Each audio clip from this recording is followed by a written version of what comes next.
everyone, welcome back to our channel Appleways. In today's video, we're going to see how you can remove a suggested website in your Safari. Well, it is a quite simple process, so let's dive right into it. So the first thing that you want to do is simply just go to the settings of your phone.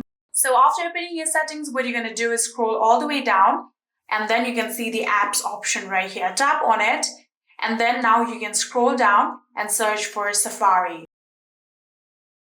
Here on the S section, here you can see the option Safari. Tap on it, and after tapping on it, here you can see there is the option of search engine suggestions. Here you can see it is currently turned on. You'll have to tap on it and turn it off just like this. So here you can also see the option of Safari suggestions. You can also tap on this toggle button and turn it off just like this.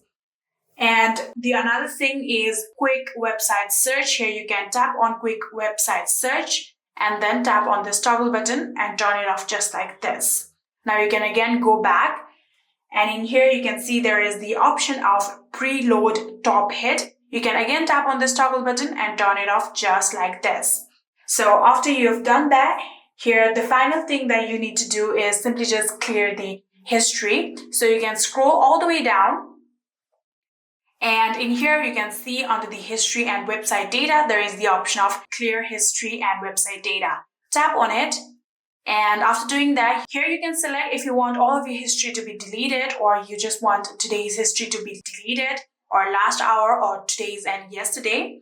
So you can tap on all history, and if you want all of the profiles to be deleted, here you can select all profiles, or if you just want the personal account, you can tap on personal, or if it is any other profile, you can tap on any other profile just like this. And after doing that, you can finally tap on clear history.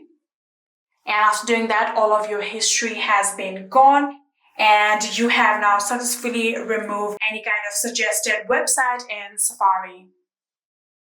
And yeah, that is it. I hope this video was helpful to you guys. If it was, please do not forget to hit that subscribe button and like our video. Thank you so much for watching. See you in the next.